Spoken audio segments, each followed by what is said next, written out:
Irmãos, queremos saudar a todos com a graça e a paz do Senhor Jesus, dizer que é uma grande alegria a gente estar aqui novamente, gravando essa mensagem. Para você que não pode estar na igreja, nós estamos iniciando hoje, dia 6 de junho, os nossos cultos presenciais, né? Com todos os cuidados necessários, de acordo com o Departamento de Saúde da cidade onde estamos, e também recomendando aqueles que têm comorbidades, aqueles que estão dentro do grupo de risco, que aguardem mais um pouco, né?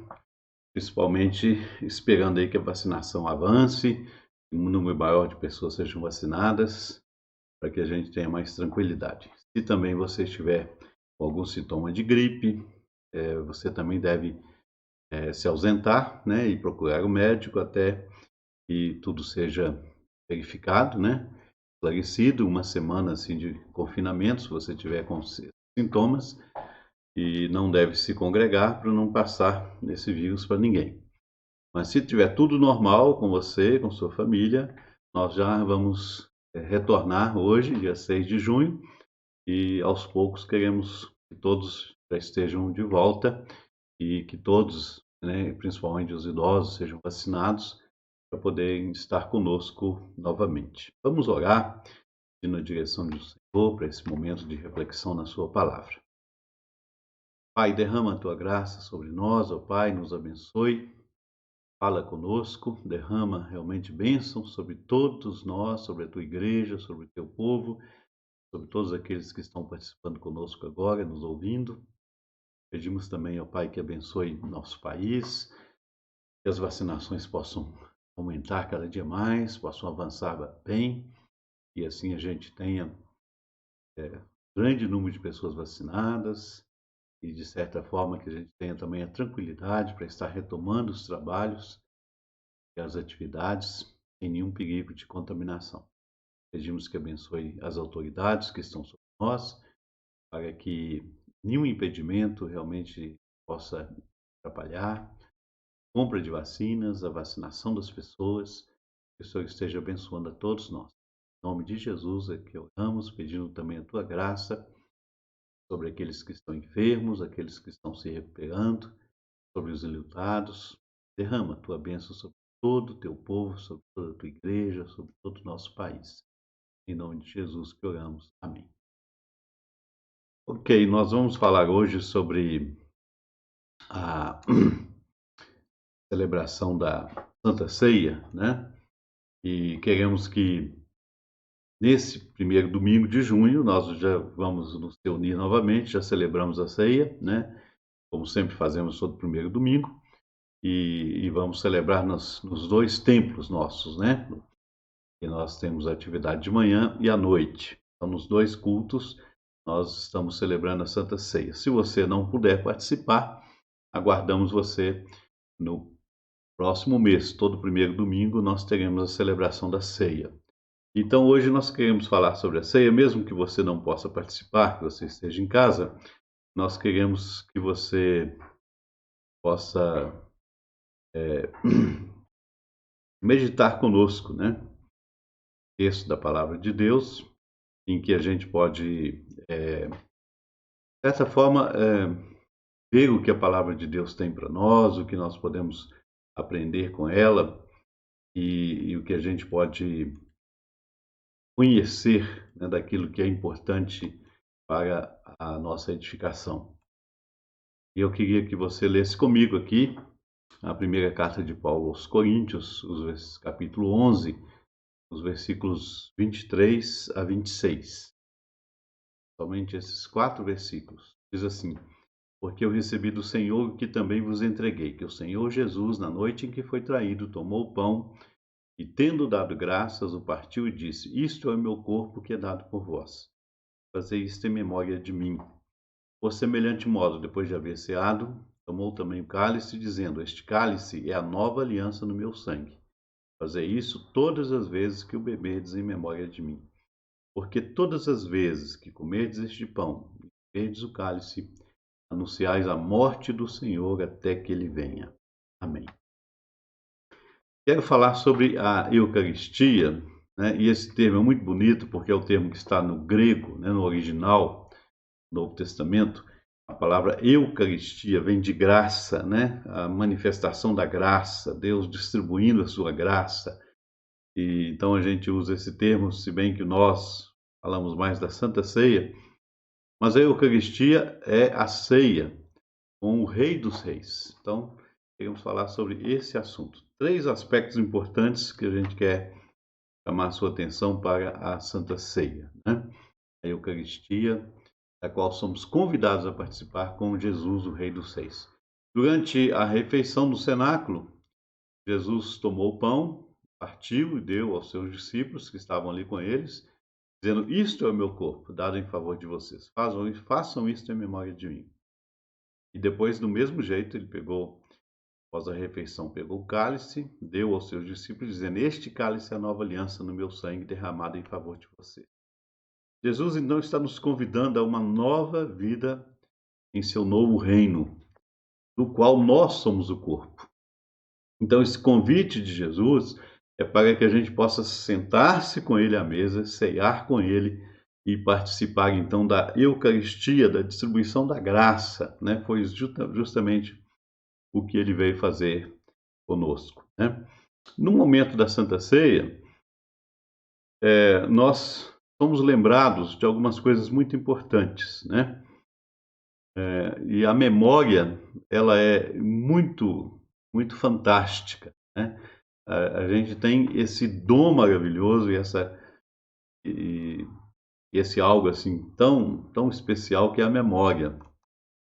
De todas as capacidades do corpo humano, o cérebro é o mais misterioso, é o que a ciência menos conhece. Você pode ir no médico especialista em ossos, especialista em câncer, especialista em coração, e a ciência conhece muito, faz até transplante de alguns órgãos, mas o cérebro é o menos conhecido, né? Tanto é que pessoas que têm dor de cabeça têm tido dificuldades sérias de achar um tratamento para resolver a dor de cabeça. Alzheimer ainda não existe cura, e tantas outras coisas que nós temos aí no cérebro e que nós não conhecemos.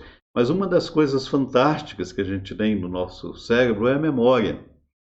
Não importa o quanto tempo você viveu uma experiência, ela está lá guardada, aqui dentro da sua mente.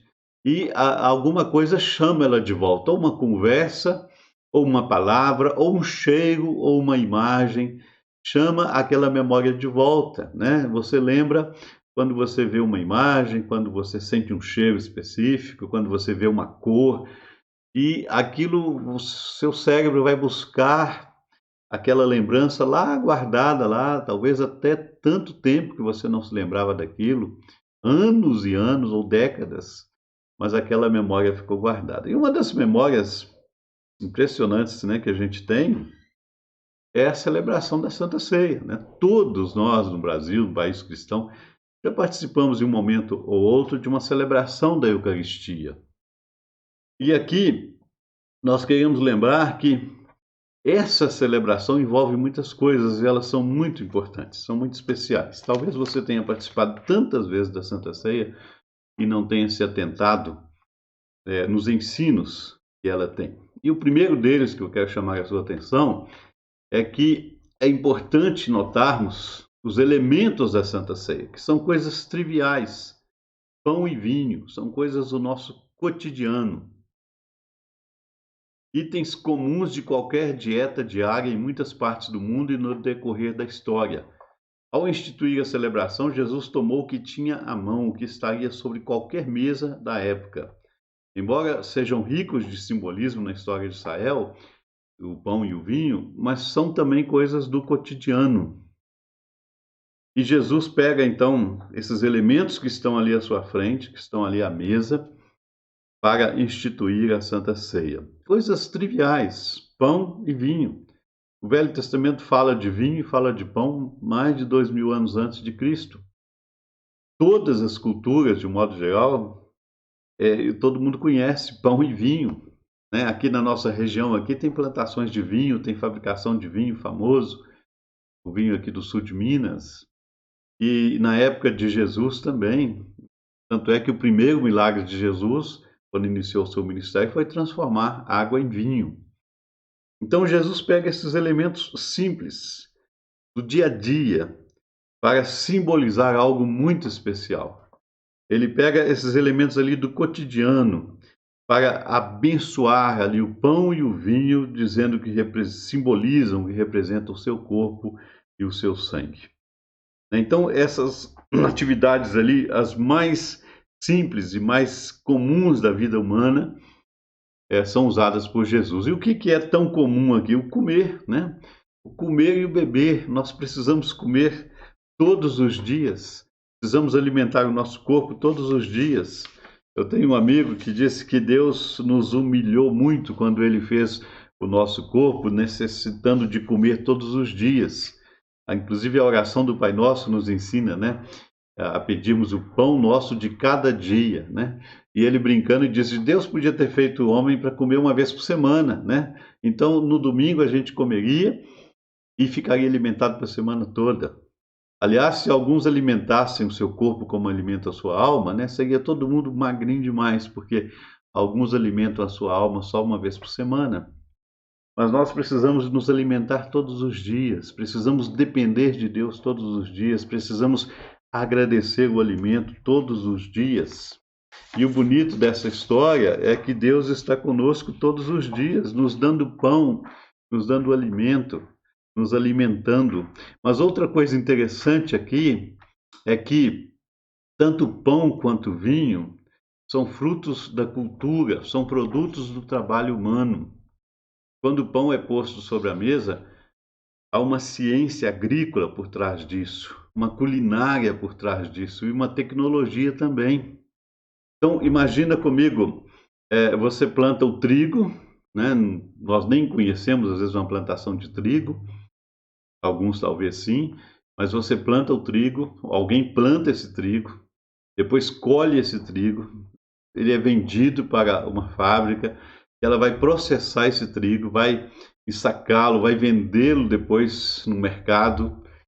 Alguém vai comprar esse trigo e vai acrescentar a ele outros produtos e vai fazer o pão, vai colocar fermento, vai colocar tempero, vai assar num forno a lenha ou a gás ou elétrico e vai depois produzir o pão. Então há toda uma engenharia por trás disso, há toda uma ciência por trás disso, há toda uma culinária por trás disso.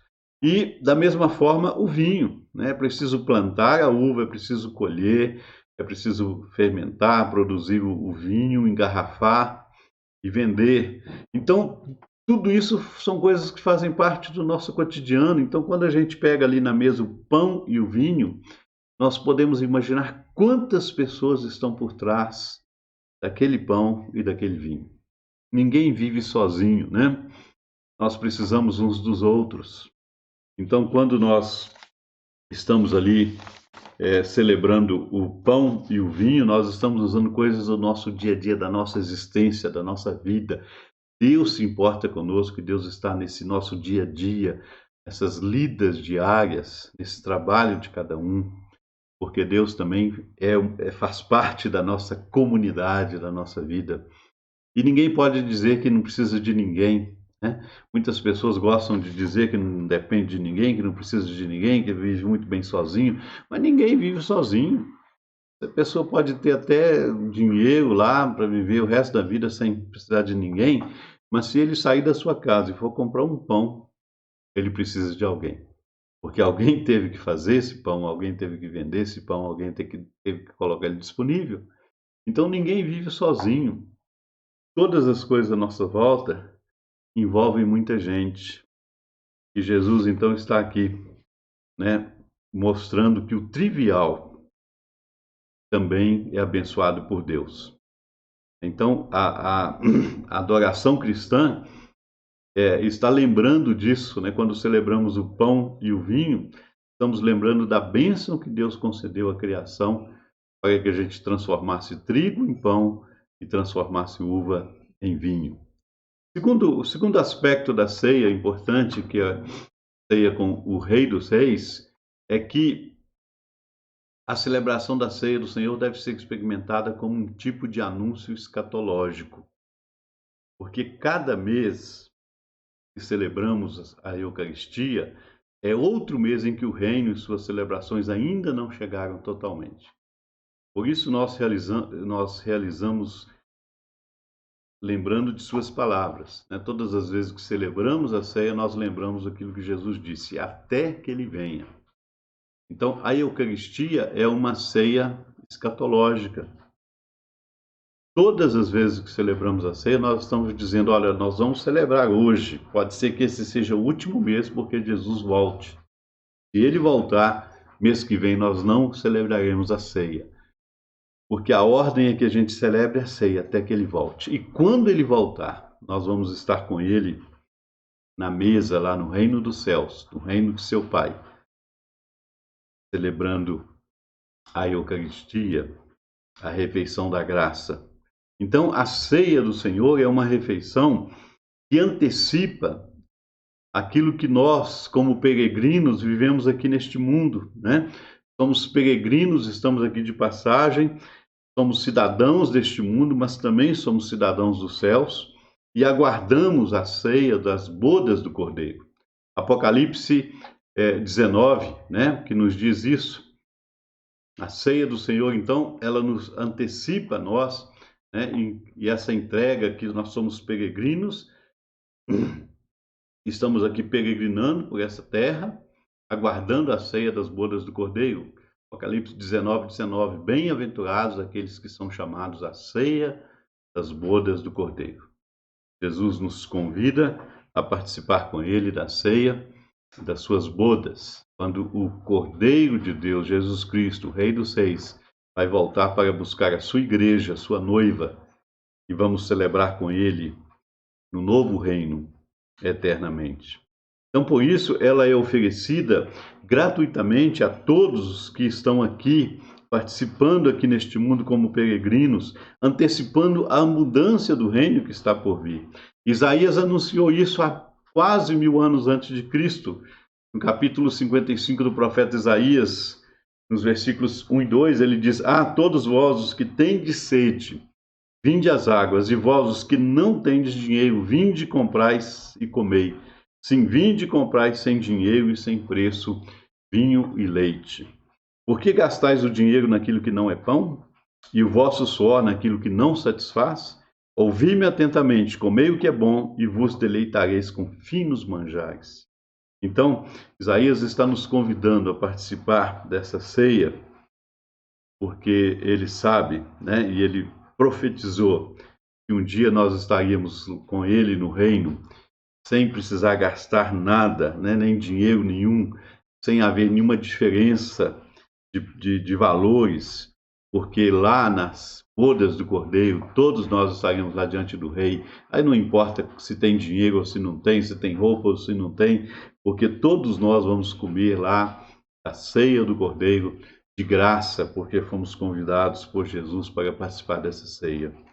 Então a ceia é uma imagem em pequena escala também da justiça que vai caracterizar o reino vindouro de Deus, quando ele então vai nos convidar, né, para celebrarmos esta ceia com ele lá no reino do seu Pai. Em todos nós estaremos sentados à mesa com o Cordeiro. E em terceiro e último ponto, queremos lembrar que também o terceiro elemento é um anúncio do que realmente deveria ser este reino, uma celebração de perdão e reconciliação.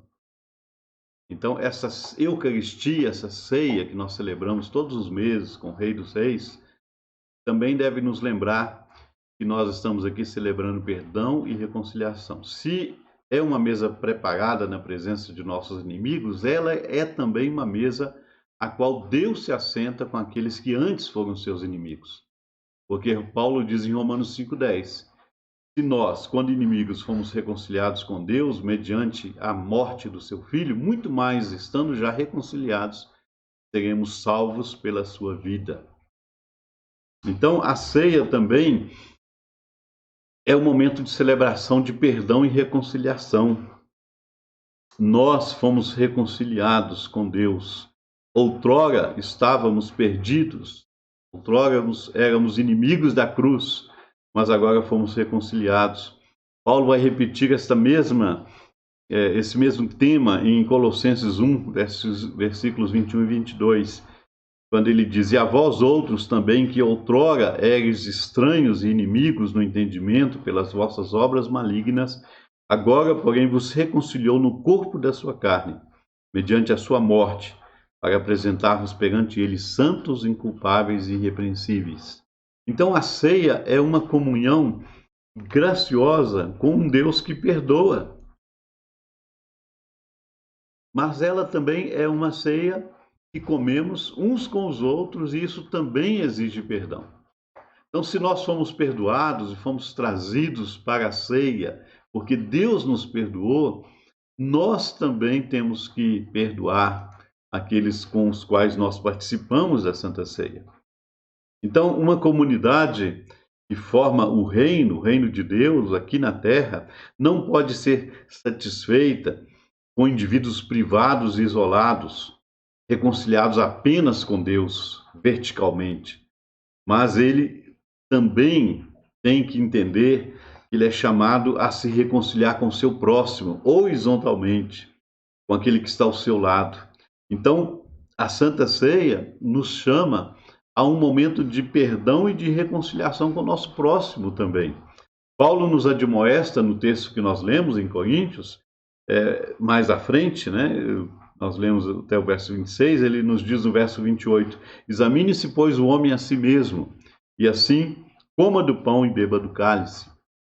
Então, o convite é para que a gente possa nos examinar e entender que éramos inimigos da cruz, éramos pecadores, estávamos distantes do reino de Deus, e Deus nos chama, nos atrai, ele nos compra com o seu sangue derramado na cruz, e nós fomos então atraídos para a cruz, nós somos convidados a fazer parte de um novo reino, e nesse reino em que nós somos perdoados e nós somos reconciliados com Deus, nós também somos chamados a perdoar e a nos reconciliar com o nosso próximo. Então, numa celebração de ceia, teoricamente, não poderia haver inimigos. Todos ali naquela comunidade deveriam ser realmente amigos, perdoados e perdoadores. Todos ali deveriam ser reconciliados. Infelizmente, isso não tem sido a realidade de muitas igrejas. Muitas pessoas saem da igreja porque brigaram com alguém. Eu conheço muita gente assim. Saí daquela igreja porque não gostei do que a pessoa falou comigo. E aí ele sai daquela igreja porque não quer perdoar ou não quer pedir perdão, se ele também ofendeu alguém. E aí ele sai e vai para outra igreja. E aí na outra igreja ele vai ter outro problema com outra pessoa, então ele vai sair de novo e vai procurar outra igreja. Cada esquina ele vai achar uma igreja. Vai ficar assim a vida toda. Cada 2, 3 anos vai sair da igreja porque não conseguiu perdoar alguém, não conseguiu pedir perdão para alguém. E aí as igrejas vão ficar com aqueles povo, que vai pulando de igreja em igreja. Cada ano está entrando gente, está saindo gente. Isso não é o ideal, não é isso que Deus quer. Deus quer que a gente entenda que nós somos uma comunidade e temos que aprender a viver uns com os outros. Temos que estar à mesa porque fomos chamados para nos reconciliarmos, E temos que aprender a pedir perdão, temos que aprender a perdoar, temos que aprender a compreender os erros dos irmãos. Não estamos vivendo numa comunidade perfeita, somos pecadores, somos imperfeitos.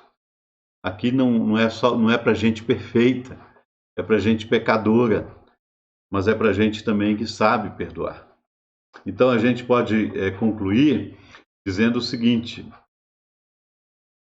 portanto, nós vamos à igreja para aprender a amar as pessoas. Teremos de trabalhar nossas frustrações e mágoas quando falharmos uns com os outros e desapontarmos uns aos outros. A mesa da Santa Ceia é um catalisador de práticas de reconciliação. O perdão e o arrependimento são projetos para a vida toda, e o fazemos movido pela esperança de que um dia Jesus vai voltar e vai nos abraçar também com seu perdão e nos chamar para participar do seu reino. Então nós temos que praticar isso aqui na terra, quando somos cidadãos desse mundo, para que quando chegarmos lá no céu, podemos realmente conviver com os irmãos como cidadãos dos céus. Eu ouvi uma vez um músico brasileiro dizendo assim: viver com os irmãos lá no céu é uma glória, conviver com eles aqui na terra é outra história. E de fato, né, existem muitos problemas de convivência. Muitas pessoas que brigam uns com os outros, né, não conseguem suportar uns aos outros, não conseguem amar uns aos outros, não conseguem perdoar uns aos outros, não conseguem se reconciliar uns com os outros. O que a gente tem que fazer? Sair da igreja, procurar outra igreja, onde a gente vai começar tudo de novo, até não conhecer a pessoa a fundo, até não ter problema, mas a probabilidade de acontecer os mesmos problemas existem. Então é igual casamento, você não vai terminar o casamento toda vez que tem um problema, né? Você tem que aprender a resolver os problemas, pedir perdão, perdoar e se reconciliar para continuar vivendo juntos. Assim também, Jesus nos chama na igreja para aprendermos a conviver uns com os outros, porque a igreja é a comunidade do perdão. A Santa Ceia nos mostra isso. Todas as vezes e todos os meses que nós celebramos a ceia, nós temos que lembrar que fomos perdoados. Éramos pecadores, estávamos longe, mas Deus nos chamou para debaixo da sua maravilhosa luz e nos perdoou todos os nossos pecados. Então nós também temos que aprender a perdoar uns aos outros para convivermos como irmãos. Para a gente terminar, eu gostaria de lembrar, né, 3 perguntas básicas para a gente estar tentando colocar em prática o que nós ouvimos aqui, né, para refletir e praticar. Primeira pergunta: Deus usa as coisas mais simples do nosso dia a dia para manifestar a sua graça, assim como Ele pegou o pão e o vinho que estavam ali à mesa. A pergunta é: você tem percebido o cuidado de Deus através da simplicidade? Das coisas simples que têm acontecido na sua vida, que Deus pode usar e transformar para bênçãos na sua vida, você tem percebido isso? Deus sempre trabalha com coisas simples, né? Deus sempre trabalha com coisas do dia a dia, coisas triviais. Ele fala de passarinhos, ele fala dos lírios do campo, né? Ele fala sempre de coisas do nosso dia a dia, coisas comuns. A segunda pergunta é: ao participar da Santa Ceia, você se sente desafiado a olhar para o futuro e desejar a volta de Jesus? Ou seja, você tem a percepção da mensagem escatológica da Santa Ceia, e isso te dá esperança de que Jesus vai voltar, de que você está caminhando para se encontrar com Ele. A Santa Ceia aponta para essa volta, te dá esperança nesse sentido, quando você participa da ceia.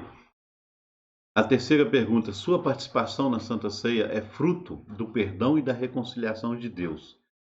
Você tem celebrado o perdão e a reconciliação com Deus e com o seu semelhante ao participar da Santa Ceia do Senhor? Você tem feito isso? Todas as vezes que celebra a Santa Ceia, você tem agradecido a Deus pelo perdão que Ele te deu e você tem disposto a perdoar o seu semelhante também? Jesus, falando sobre a oferta no altar, Ele disse: quando você fosse levar a oferta no altar e tivesse alguma coisa contra o irmão, que você deixasse a oferta lá, fosse lá se reconciliar com seu irmão, para depois voltar e dar a sua oferta. Eu acho que esse princípio se aplica também à Santa Ceia, né? Como participar da Santa Ceia se eu estou brigado com meu irmão? Ou brigado com a minha irmã? Ou em conflito na minha casa? Então eu tenho que me reconciliar também com os irmãos do jeito que Deus me reconciliou com eles. Você possa pensar e responder essas perguntas durante essa semana. Vamos orar e assim nós estaremos encerrando o nosso culto com a oração e depois a bênção apostólica. Pai, derrama a tua graça sobre cada um de nós, sobre todos que estão ouvindo essa mensagem, participando conosco agora. Ajuda-nos, ó Pai, a entendermos o significado mais profundo da Santa Ceia, o chamado que o Senhor tem para cada um de nós ao participarmos da ceia, a esperança que ela nos traz da volta do Senhor Jesus, a simplicidade que ela nos apresenta através desses elementos tão simples do nosso dia a dia, como o pão e o vinho, e também, ó Pai, o desafio que ela nos faz para perdoarmos e sermos perdoados. Seja abençoando a todos, ó Pai, derrama a tua graça sobre cada um, abençoa-nos nessa semana, abençoe o nosso Brasil, abençoe, ó Pai, essa pandemia para que ela possa acabar logo, que a vacinação possa avançar a cada dia, esteja com todos aqueles que estão internados nesse momento, lutando por suas vidas, ó Pai, visita cada um, consola também aqueles que estão enlutados, abençoe o teu povo, a tua igreja, é o que nós te pedimos e suplicamos, ó Pai, em nome de Jesus. O Senhor esteja ao teu lado como teu grande amigo e companheiro de jornada. O Senhor esteja acima de ti, velando por ti e te abençoando. O Senhor esteja abaixo de ti, calçando os teus pés, firmando os teus passos. O Senhor esteja às tuas costas, guardando-te de todo mal e defendendo-te de pessoas desleais. O Senhor esteja à tua frente, como luz que ilumina a tua caminhada. O Senhor esteja dentro de ti, dando-te força, coragem, fé e vontade de viver. O Senhor esteja ao teu redor, envolvendo-te completamente com seu amor, em nome do Pai, do Filho e do Espírito Santo. Deus te abençoe. Aguardamos vocês, então, no retorno que nós estamos fazendo cultos presenciais. Por enquanto, só o culto no domingo. Durante a semana, nós estamos com todos os trabalhos suspensos, apenas participações online, né? E você também é convidado nosso a participar na quarta-feira do nosso estudo bíblico e reunião de oração através do Google Meet. Se você tiver interesse, quiser participar, mesmo que você não more aqui na região, você pode entrar pela internet, eu mando o link para você, você participa conosco. Ou se você tiver algum pedido de oração, faça também, a gente vai colocar na nossa lista. Vamos orar por você, por sua família, por seu trabalho, por sua vida. Qualquer pedido que você tenha para fazer, a gente tem colocado aqui nos nosso grupo de oração. Que Deus abençoe a sua vida, Deus abençoe a sua família, o seu lar, o seu trabalho, a sua saúde. Se cuide, né? Deus abençoe. Um abraço.